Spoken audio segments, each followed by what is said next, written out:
Okay, so for this retreat, I wanted to try to do something a little bit different. And generally speaking, I try to do something a bit different at every retreat.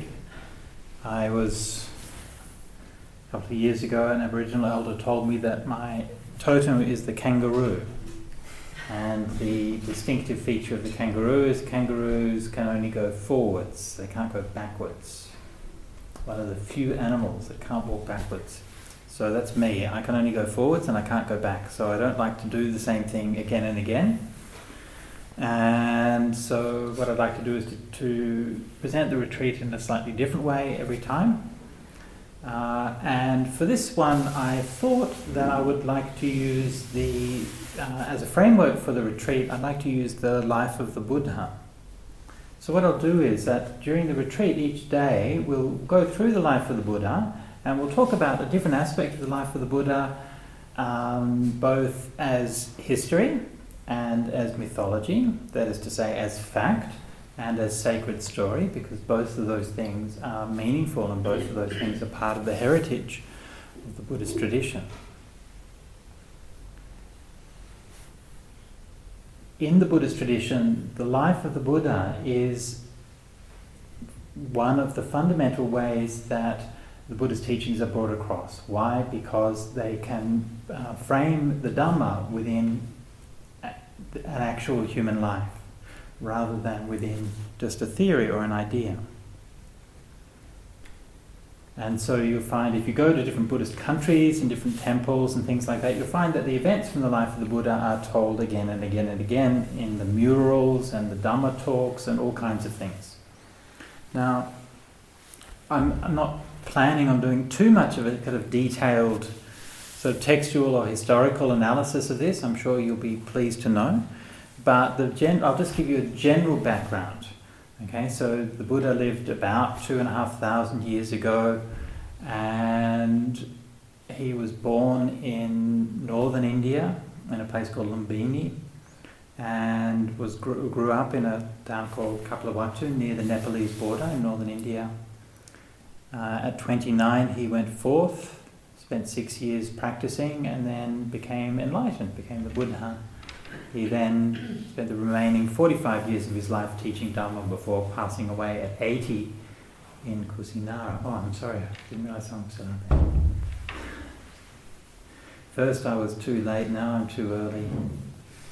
This is what the Buddha said, the two extremes. Anyway, so that's a general summary of the Buddha's life. Then after he died, his life story or his teachings were memorized by his students, passed down through the generations.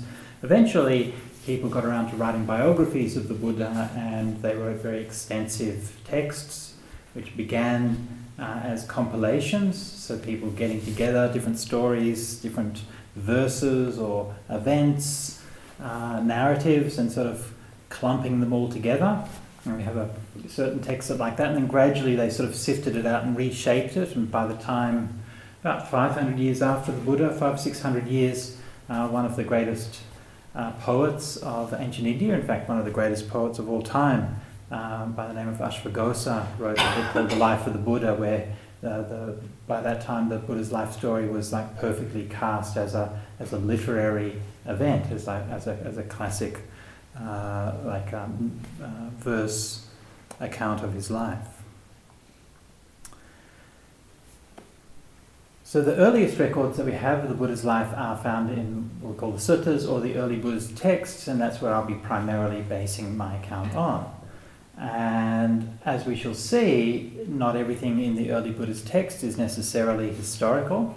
In fact, there's some degree of elaboration and myth-making even within those very early texts, but it's usually fairly, not too difficult to see where those elaborations are taking place.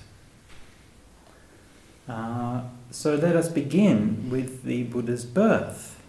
And so what I'm going to do is I'm going to read for you from the Majjhima Nikaya. This is sort of number 1, 2, 3 of the Majjhima Nikaya. For those of you who wanted references, here we go. Majjhima Nikaya 1, 2, 3, and this is the Acharya Abhuta Sutta, incredible and amazing. So I'll just read the sutta to begin with, and I'll give some commentary on it afterwards. So I have heard, at one time the Buddha was staying near Savatthi in Jeta's Grove in Anathapindika's monastery. Then after the meal, on return from alms round, several senior mendicants sat together in the pavilion, and this discussion came up among them. It's incredible, Reverence. It's amazing, the power and might of a realized one.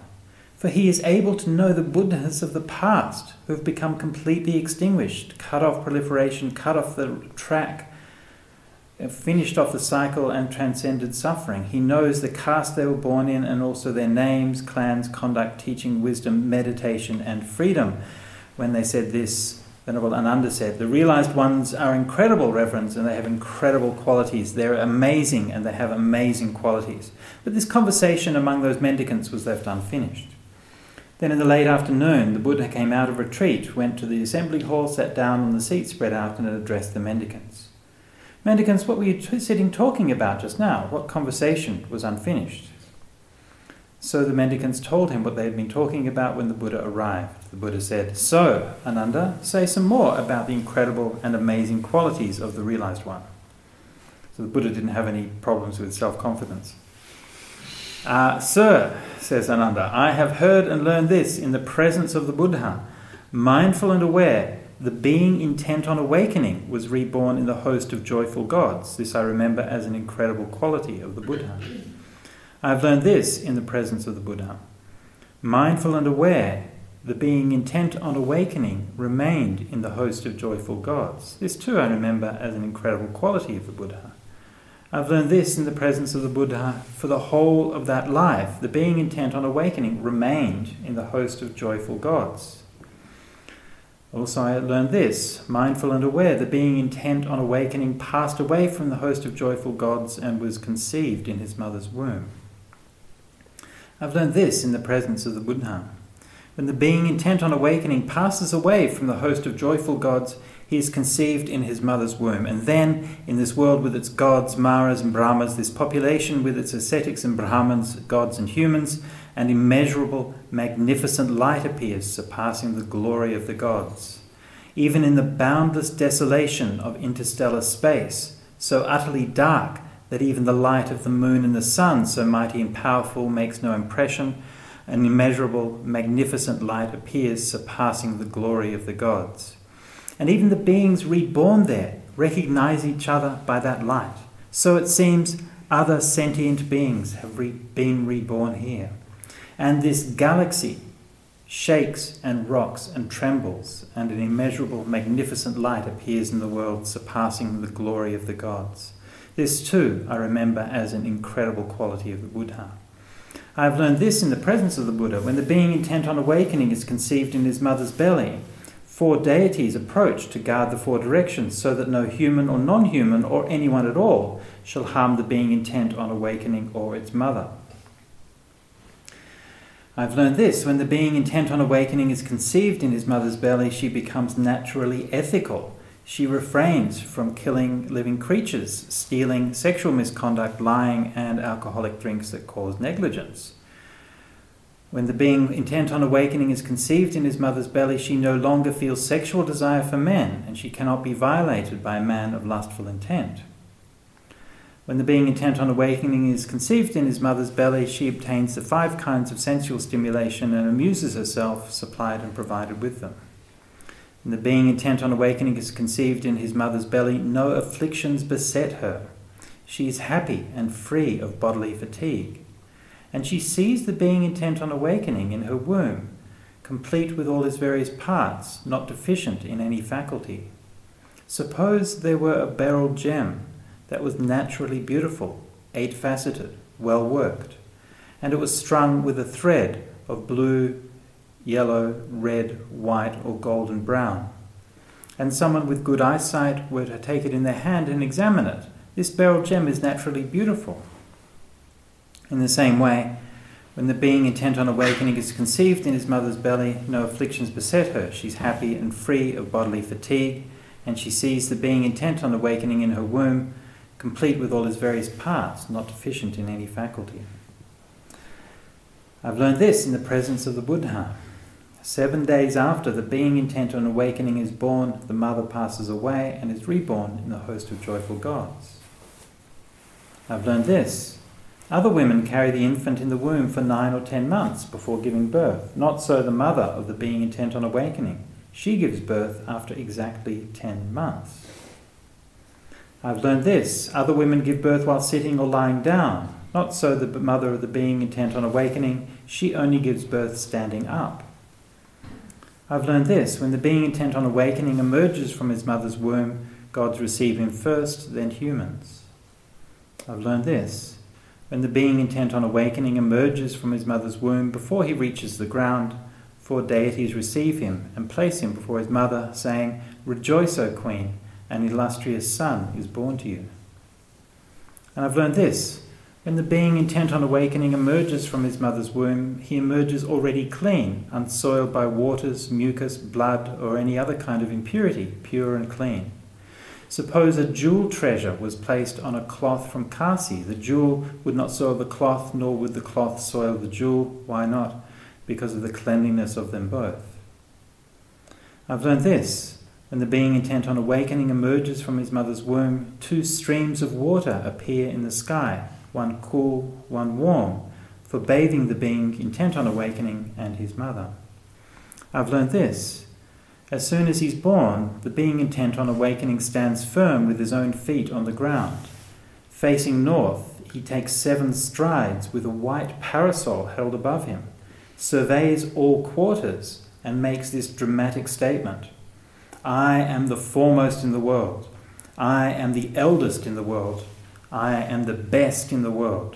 This is my last rebirth. Now there are no more future lives."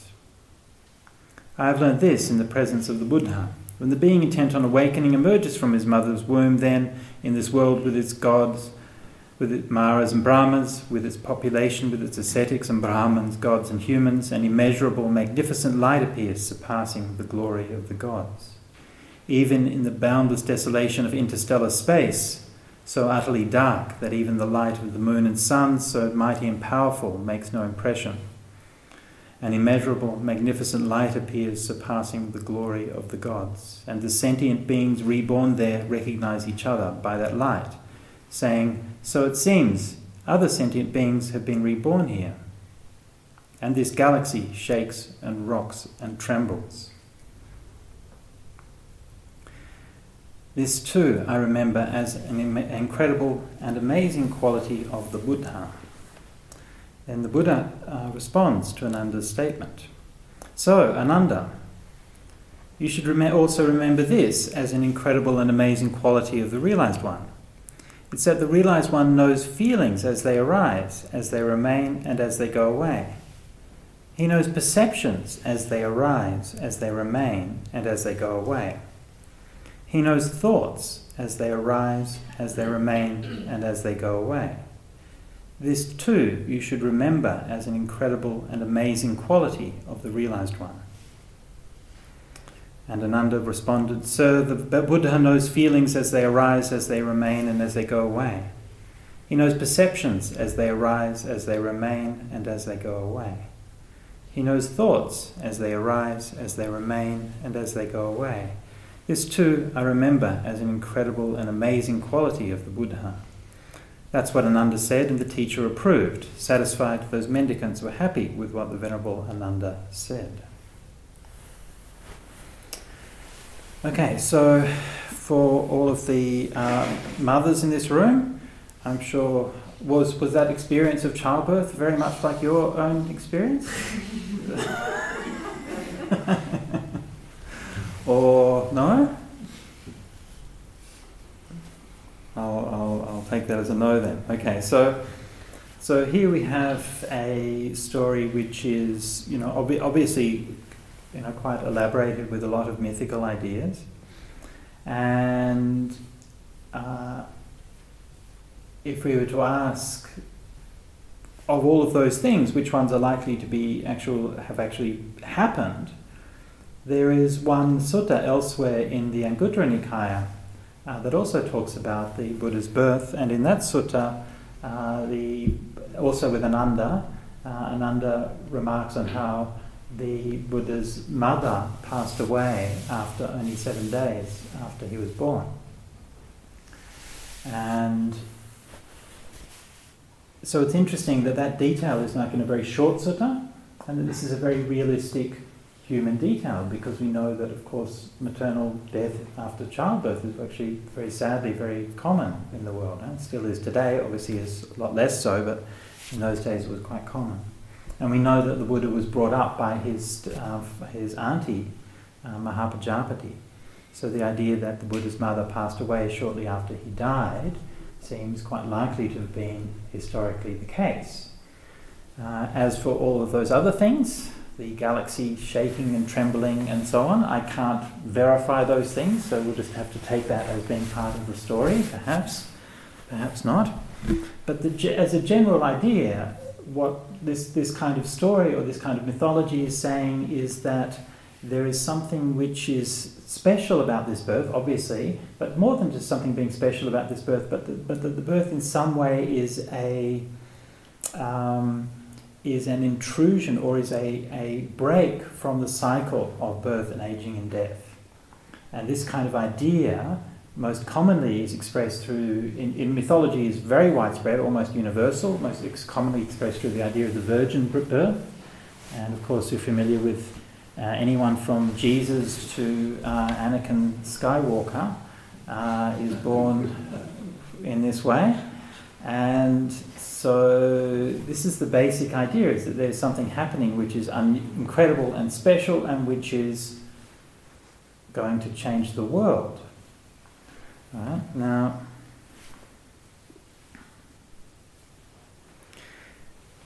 so how do we read this as practitioners, or as people who are interested in the Buddha's path? Of course, the Buddha said some of the very first teachings that he gave in the Dhammacakkappavattana Sutta, in his first discourse, is jatipi dukkha, birth is suffering. No? Birth is suffering. And the whole point of Buddhism is to escape from rebirth. So the idea in Buddhism is that birth happens, and it doesn't just happen once. It keeps on going. And when you die, that's not the end. When you die, the actions that you've done create the conditions for another rebirth in another stage of life. And then you go through the whole thing again. And when you get reborn in the next life, then you also start making choices and doing things in that life which are going to push you into another one. And you keep on going from one to the other. So the Buddha said we should try to practice to end this cycle, what the Buddha called samsara. So from that perspective, from that doctrinal perspective of Buddhism, then Buddhism has a negative idea of birth. Okay? We want to make an end of birth, old age and death. And the reason that you have a negative opinion of birth is because it's intrinsically bound up with all of those other things. If you get born, you're going to get old, you're going to suffer, you're going to die. And the Buddha said there is something better. The practice of Dhamma and the realization of freedom is something which is better. So on the one hand, we have this idea that we're going to escape from rebirth. But on the other hand, if the Buddha hadn't been born, then none of this would have happened. And more generally speaking, if none of you had been born, then we wouldn't be here. Right? So it's not like birth is sort of unequivocally a bad thing. Right? Birth is just part of nature. But it does entail suffering. And so because of that, this is in this particular discourse, you see this kind of tension between these ideas. Like on the one hand, we have to acknowledge that rebirth is suffering and entails suffering, but at the same time we want to celebrate the Buddha's birth. And at the same time we don't want to kind of celebrate it too much. Well, I suppose they went a bit over the top, right? Now, I'll just make a few remarks just on the text before we go any further. First thing to note is that this is a dialogue with Venerable Ananda, and Venerable Ananda, of course, was the student who was most intimate with the Buddha and was the most concerned with the Buddha's life and his personal life story. And in fact, I believe that most of what we know today about the Buddha's life story comes through Ananda. So it's quite typical that he's being depicted here as being the one who's carrying on this conversation.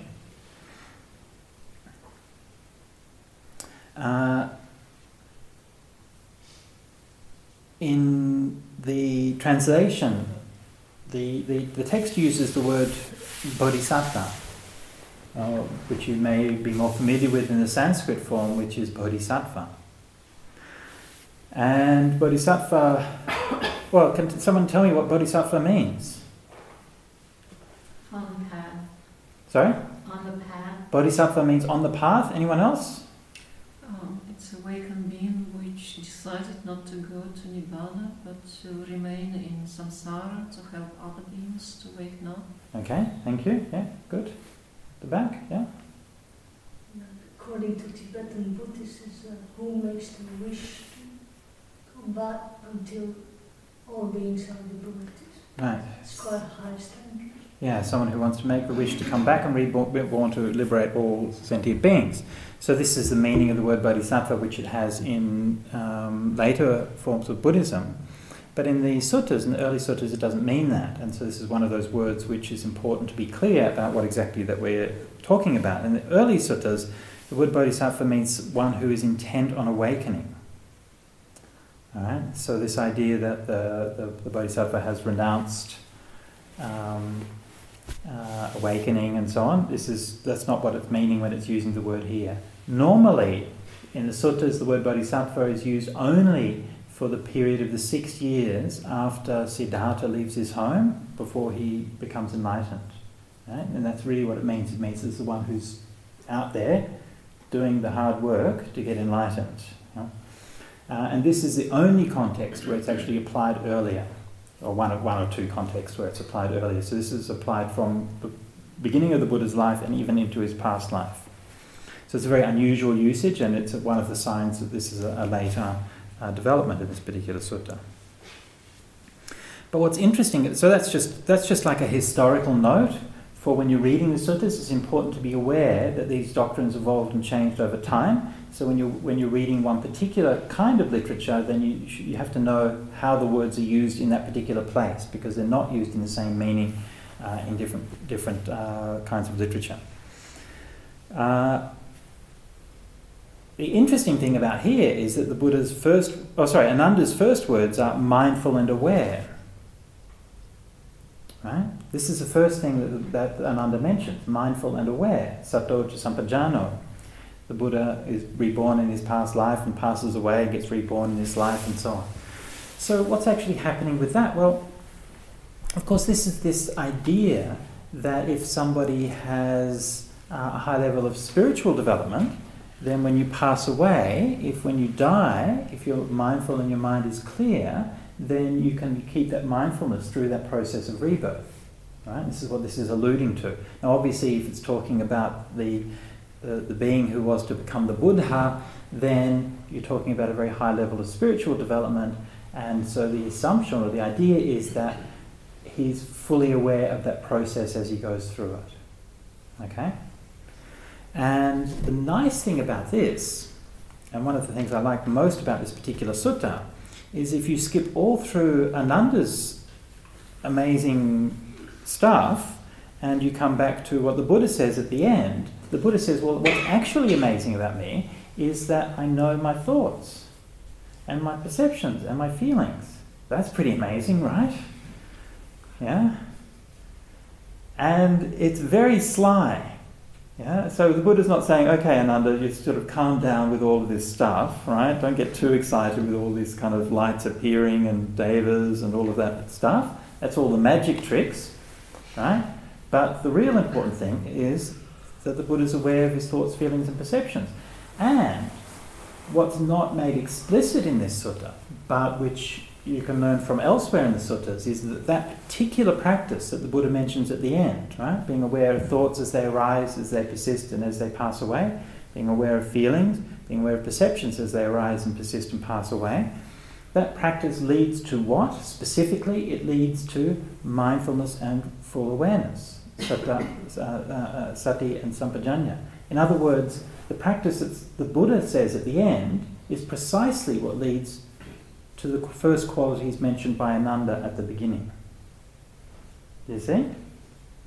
See the structure of it? So the Buddha's not saying, the amazing thing about the Buddha is not what all of these things that happened to him, but about what he did, about how he practiced. And it's because of his practice that all of these things can happen. Is that clear? Yeah? Okay. Alright, so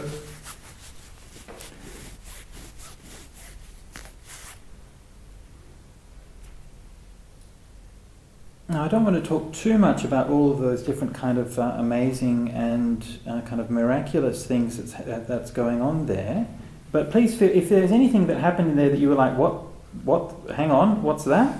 Then please speak up and ask. But I'm just going to mention a couple of things.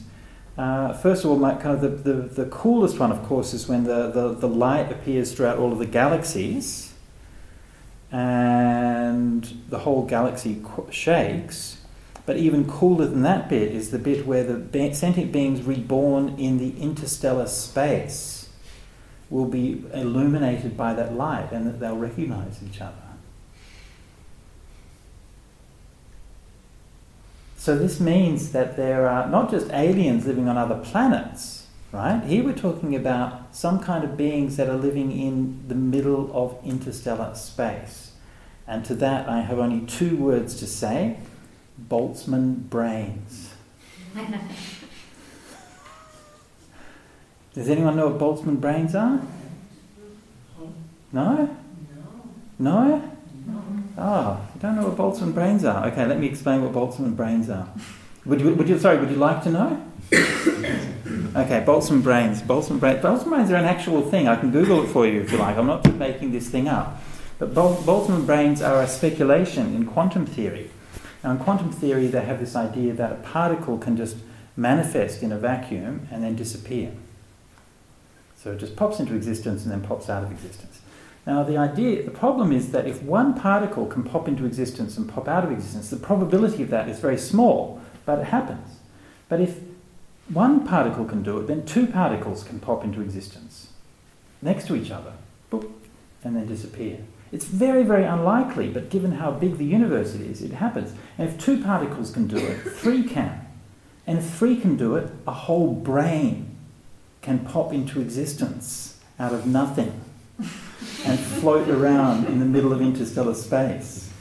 This is called a Boltzmann brain. And if you run the math, the probability works out that, it's incredibly, unbelievably unlikely that this would ever happen. But space is even incredibly bigger than that. So the likelihood is that there are Boltzmann brains out there. And not just some. Given how big space is, it's quite possible that there's more Boltzmann brains than there are regular brains. So the normal kind of brain in the universe is this spontaneously manifested brain that's floating around in the middle of the interstellar space. That's the normal form of life in the universe. How do you spell that? Boltzmann, B-O-L-T-Z-M-A-N, I guess. Boltzmann, something like that. Two N's. Two N's, is it? Thank you. So, is that what the Buddha's talking about here?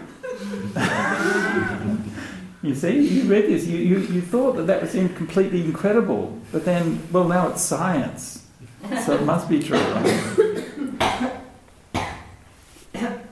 So whether this is like literally referring to Boltzmann brains or not, I confess, I do not know. But what is interesting about it is just that kind of, it takes for granted that idea that there is life all over the place, right? That there is life everywhere through the galaxy, and the symbolic meaning of this is that the birth of the Buddha is of such significance that it shakes to the foundations our assumptions about what life is and what matters in life, right? This is the metaphorical meaning, the mythological meaning, right? The whole universe is shaken because this being has appeared who's undermining and going to question the basic assumptions on which all life matters. And of course that basic assumption is that birth is good, life is good, right? And the Buddha's coming along and saying, hang on, you're born, you're going to suffer. And maybe there's something else. Anyway.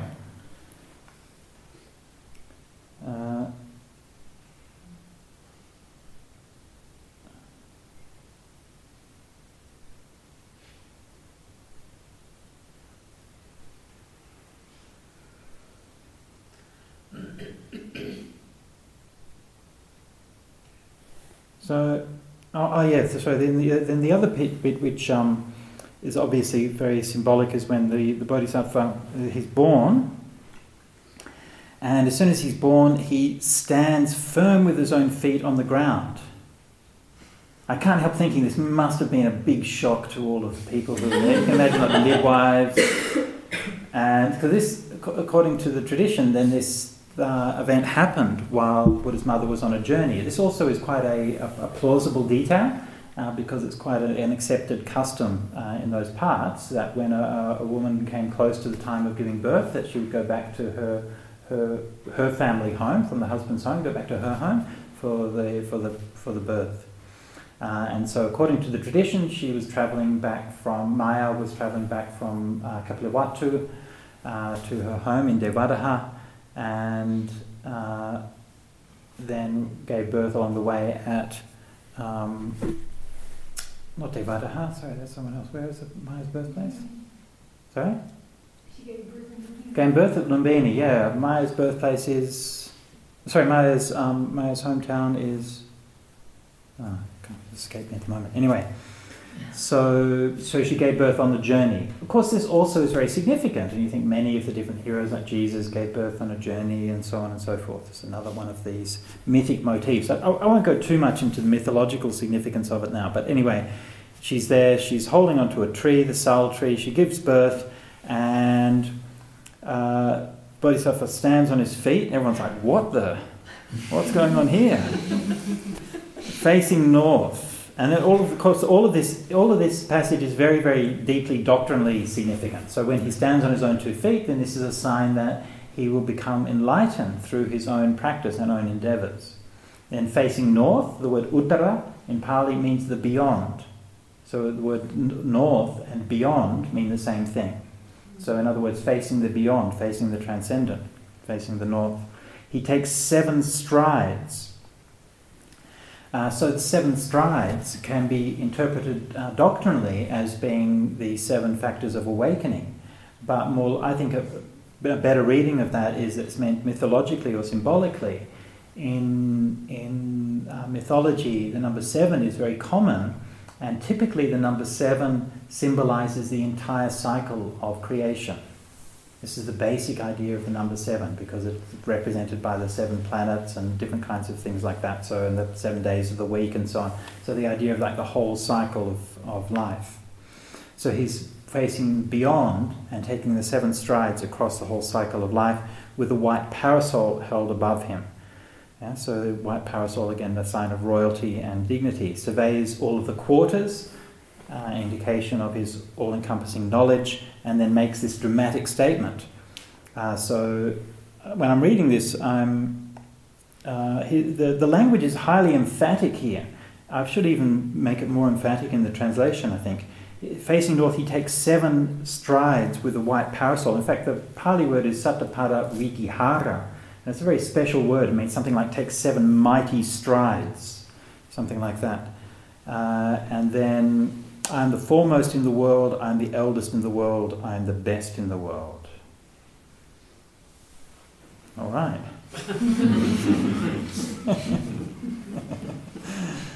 So, all right.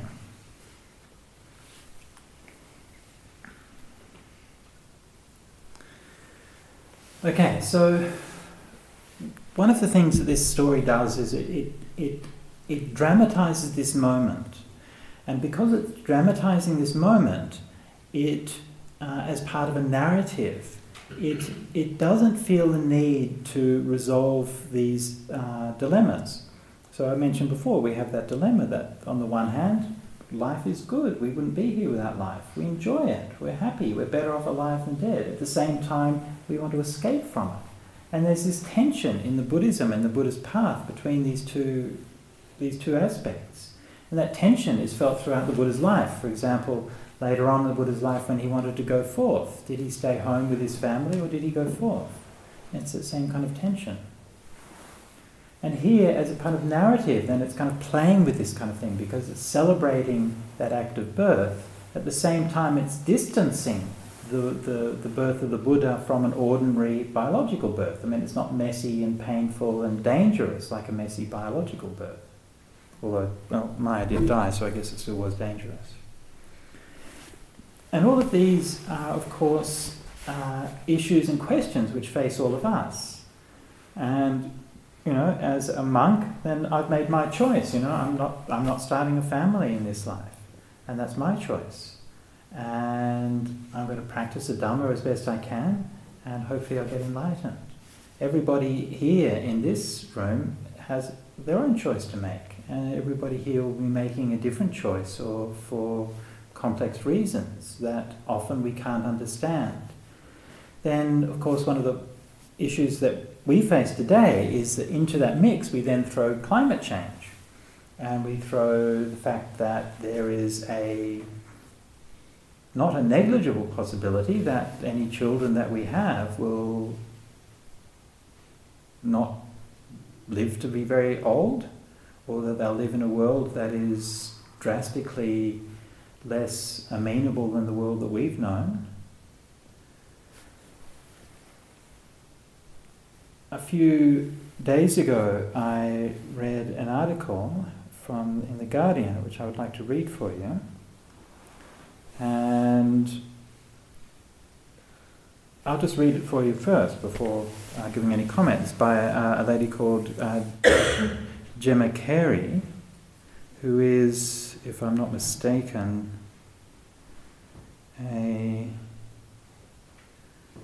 I think she's like a lecturer or something at a university in Sydney. She wrote an article. It was in The Guardian a few days ago. Actually, it appeared on The Guardian on Christmas Day. If I have no hope for the planet, why am I so determined to have this baby? I wonder if my child will ever have the innocence I had 2 months ago of not having to think about whether the air will kill you. And she begins the article, sitting nauseous with morning sickness on a park bench in the bright heat of an unusually hot spring day, my partner and I watched children march past us, striking from school. What's the point of an education if we have no future, their signs say. My heart relocates itself, sinking down somewhere around my ankles. They have 10 years more of inhabitable planet than the baby I'm carrying. In early summer of the same year, after a miscarriage, I found myself pregnant again in the week that megafires tear through the state. There are 70-metre flames producing their own weather systems, driving them further on across the countryside, through the bushland that relies on fire to stimulate new life, onto forests that have never before been burnt. The sky over our Canberra home is tinged orange. The air is thick and sticks in the back of your throat in such a way that no coughing seems to dislodge the sensation. The whole country is suffocating. We haven't seen the sky in a month. Outside, the particle count is only 200 parts per million. Yesterday it was 700, more than double the highest warning of hazardous. 2 months ago, we'd never looked at fine particle readings.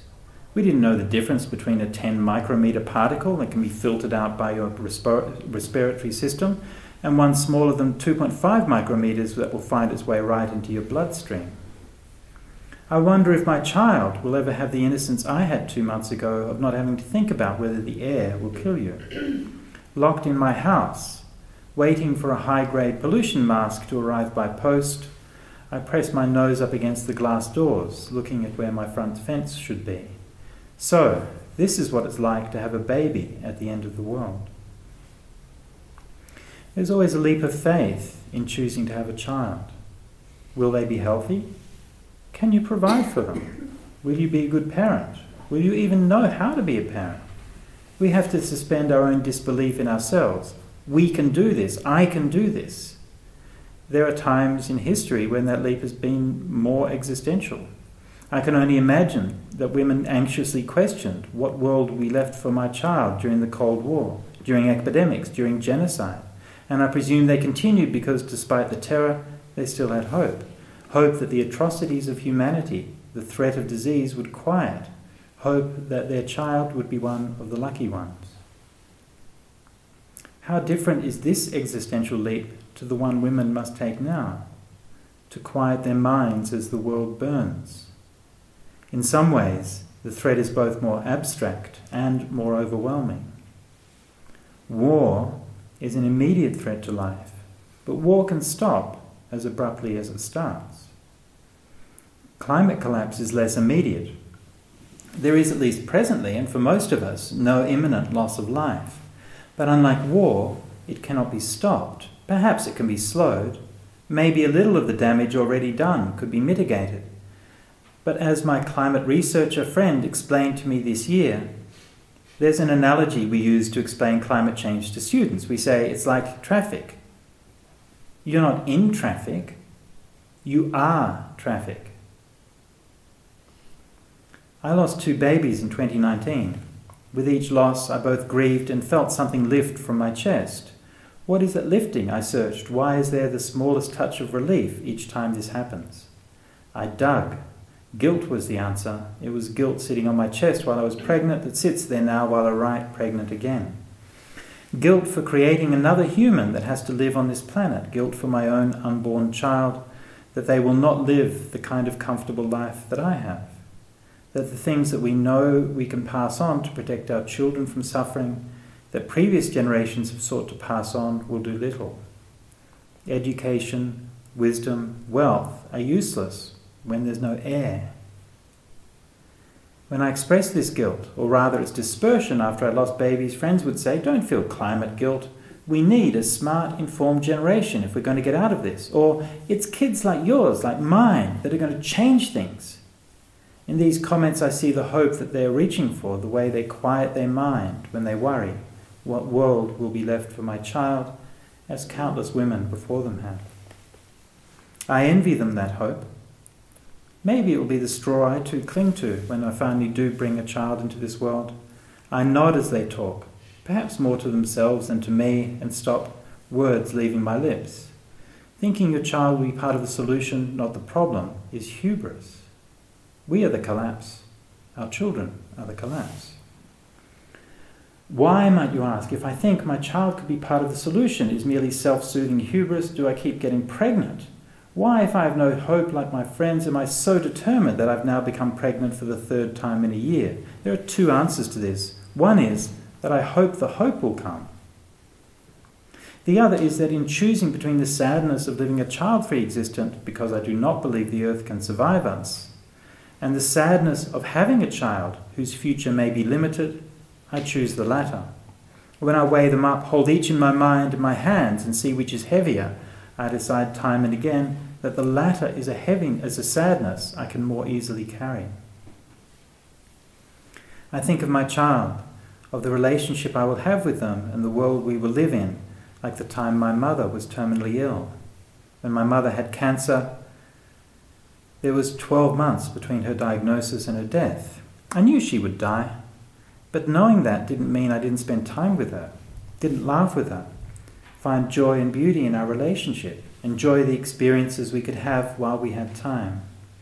And so it is we must reach for the pieces of beauty the world still offers us, the clear blue sky when we have it, a child watching a bee feeding in the garden, the sounds of a flock of native birds passing overhead. We, my child-to-be and I, will visit the world on its deathbed.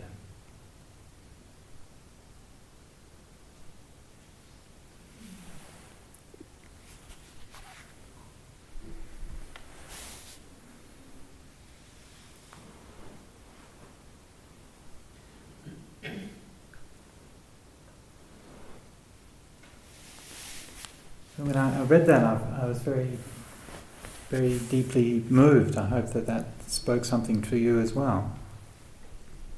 One of the things that really came across to me in that piece of writing was about how that response was just a very human one. And it's something that I have been looking for and trying to do myself and trying to be looked for in others. So often when I read about or when I speak to people about these things, I hear people coming with their moralistic judgments about what's right and what's wrong, what we should be doing, what we shouldn't be doing. Or I hear political criticisms and accusations about how we've got in this situation. Or I hear like a kind of an activist agenda, like somebody trying to present things in a way to make me do something. And I didn't hear any of those things in that writing. In that writing I heard of a human being who's making a difficult decision for very kind of heartfelt and very meaningful reasons. And I thought there was something really honest and very moving about that. Of course, the world being what it is, she was immediately attacked on Twitter. All these horrible people who were criticising her for having a baby. And many of the people who were criticising her or one group of people were what they call the anti-natalists. I don't know, have you heard of anti-natalists? No? So this is a kind of a movement, contemporary movement of people who basically have decided that birth is bad. So we shouldn't have it anymore. No more babies. Humans have proven themselves unworthy and we shouldn't have babies anymore. And like many of these kind of contemporary kind of movements, people get really energetic in promoting their particular point of view, and the kind of the philosophical root of it is seems to be rooted in negative utilitarianism. That is, in the idea that the greatest good is the elimination of suffering. So normally utilitarianism, positive utilitarianism, is that the greatest good is the greatest happiness for the greatest number. But negative utilitarianism says that what's good is to avoid suffering. And so the best way to avoid suffering is to just not be here. And if there aren't any people to suffer, then there's not going to be any suffering. It makes sense, right? Of course, that particular point of view is the moderate form of antinatalism. A more extreme form says it's not just human beings who shouldn't be here, but life itself shouldn't be here, because even if nature is still here, then nature's still suffering. So it's best off if we just leave a sterile, dead planet in a sterile, dead universe. That's the best. That's the only way we can be sure. Just nuke it all. And I mean, on the surface, right? That point of view on the surface. I mean, they're talking about getting rid of suffering. The Buddha was talking about getting rid of suffering. They were talking about that birth is something that we should get away from. But the Buddha said the same thing. We should get away from rebirth. What's actually different about the antinatalist view and the Buddhist view?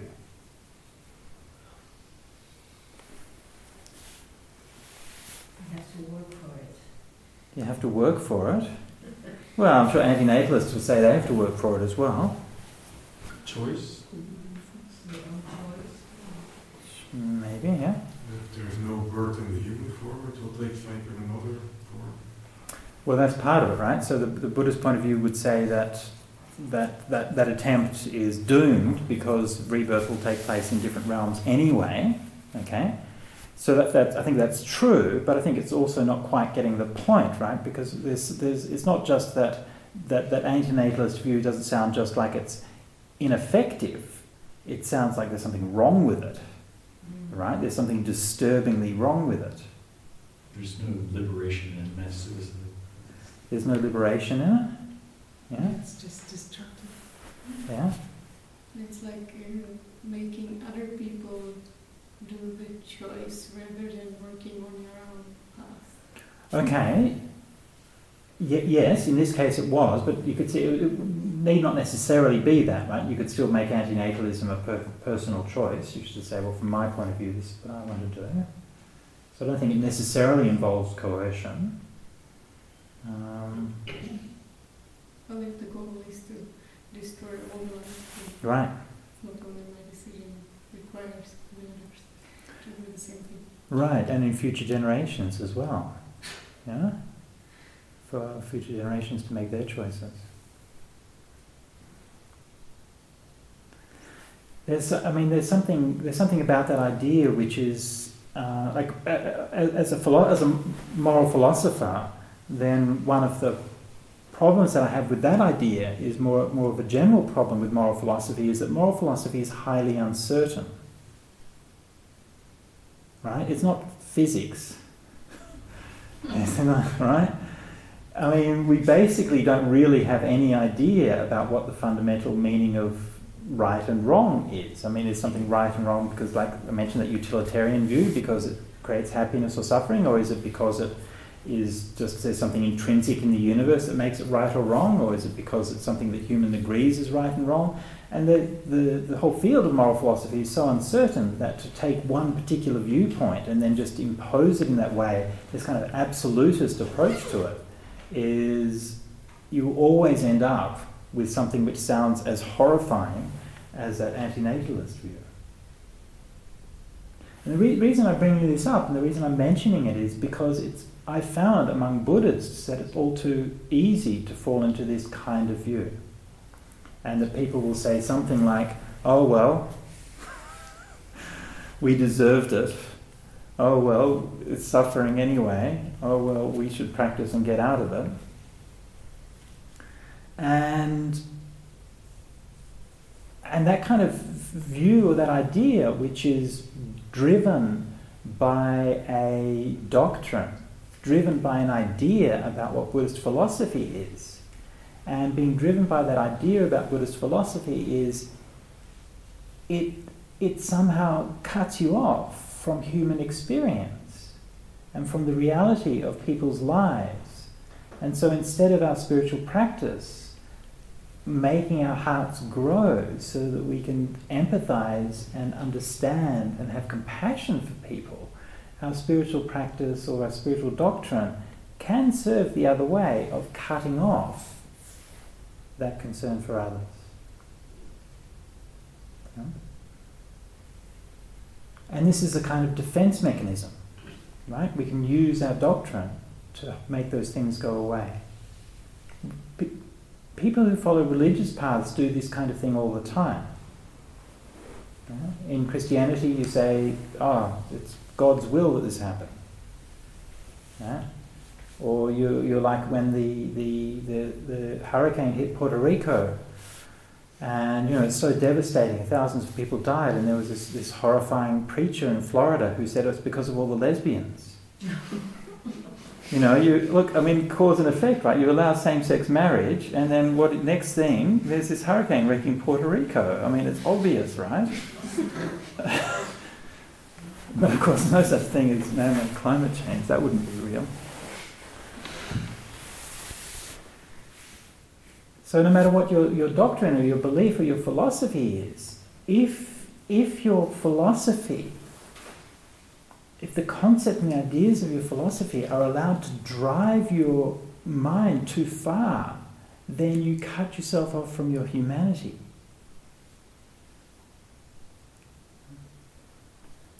And I think that antinatalist view, I think, is horrifying, right? But at the same time, they've got a point. And there's certainly a point to considering, should we be having babies? And I don't think that this is something that there's an answer to. And this is why, when you heard that Gemma Carey speaking, she came to this idea that, well, even if it's only a short amount of life, then surely that's something that we can celebrate. I mean, even a normal life, we can't determine. Like, if you have a baby, I hope your baby will live a long and happy life. But we can't say that. But even what we have, then that's something which can be beautiful and can be celebrated. And that example that she gave about the time that she spent with her mother. And so I think these are kinds of challenges that all of us are going to be facing as time goes on. And we're going to be facing the judgment, like she talked in there about the judgment from her friends, or the different ways that different people will respond to her. But at the end of the day, we have to make our own choices. We are here, we've been born. What is the significance of that? When the Buddha was born, was the significant thing that the earthquakes came and the galaxy shook and there was lights everywhere and all of those things? Yeah? The thing that the Buddha pointed to was his practice and his practice of meditation. That's the thing that he thought was really valuable about his life, about his birth. The thing that was really valuable about the Buddha's birth was that he brought that practice of mindfulness to us. That's why we celebrate the Buddha's life. Because yes, birth is suffering, aging suffering, sickness is suffering. Is that correct? I'm always happy to illustrate. So my question is, yeah. Everything in life you can see as suffering, but also as a bliss. Right, yeah. So it depends how you label it yourself. Yeah. And I think it would be very useful that we start to have a dialogue with our own minds and to be in charge of our own minds. Because the mind doesn't really make a difference between good and bad unless you give it the significance good or bad. The mind always does what you want it to do, I feel. The mind always does what you want it to do. Yes. Or the phrase. I strongly believe you can be in charge of your own mind. For example, if you go to the supermarket and there is a line in front of you and they would say, look at me, I'm in the line, and whine me and stuff like that, but you can also turn it around again and say, I'm blessed to be in the line because I'm able to buy food. So you can always be in charge of that.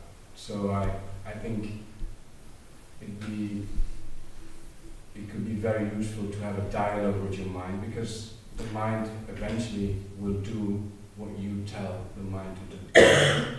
Yeah, I'm not so sure that the mind will do what you tell it to do, but your point is well taken, that the way that we relate to our experience is fundamentally important, so we can shift our perception and the way that we see things. And in a way that's what I was trying to get at with this idea of birth, that it's not something which birth itself ultimately is, and it's just the reality, it's how we are. And there are ways of looking at it that it's suffering, and ways of looking at it that it's joyful. Actually, it's both of those things. Or you could say it's neither of those things, because all of those things are just things that we've originated in our minds. But the reality for us is that we are here. We have been born. And in being born, we're not fundamentally different from the Buddha. Okay, I mean, there's a few differences of details in the process of birth, as we heard, right? But the basic idea is still the same. We're born and we're here. And we've come into this world. And the Buddha had a choice to make. Was he going to live at home? Was he going to do that? Was he going to go the spiritual path and become enlightened? His getting enlightened wasn't destiny. It wasn't something that was foreordained. It was something that came out of how he chose to live his life.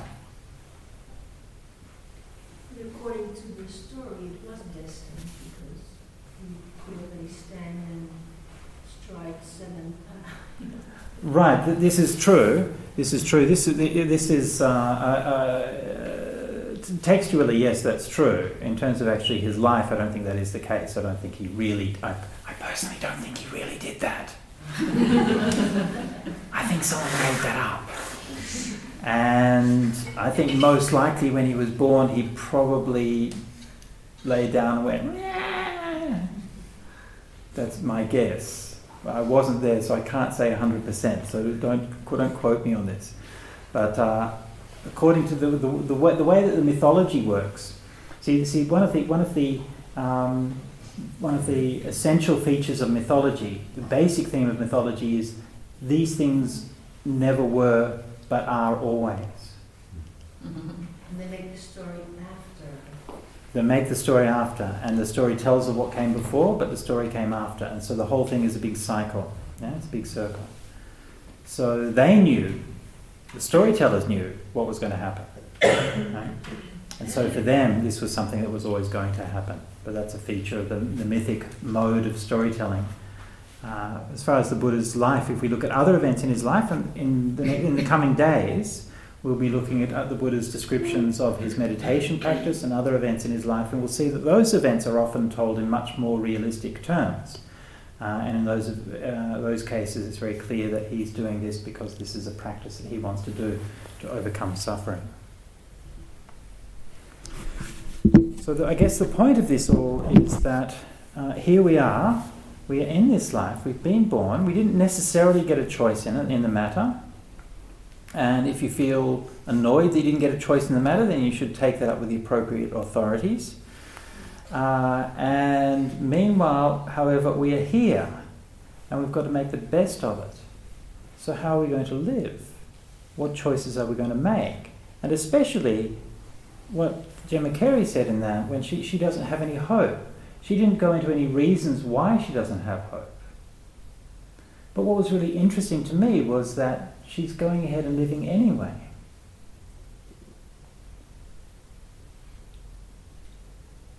Whether you have hope or not, it seems to me, is beside the point.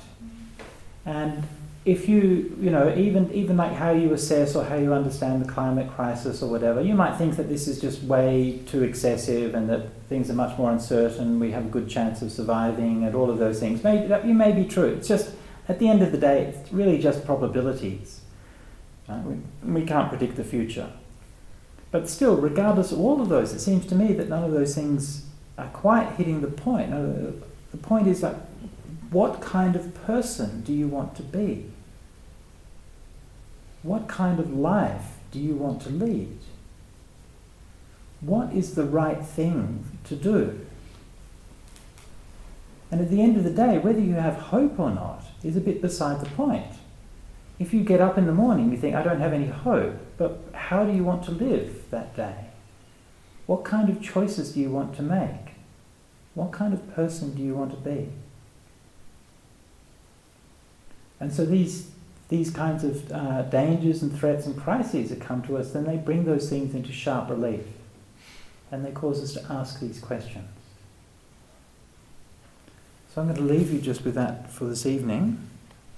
And hopefully we'll encourage some existential anxiety.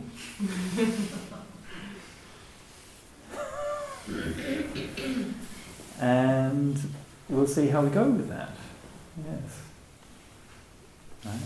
So I will finish up there, because it's getting a bit late, and I'll see you back here tomorrow morning.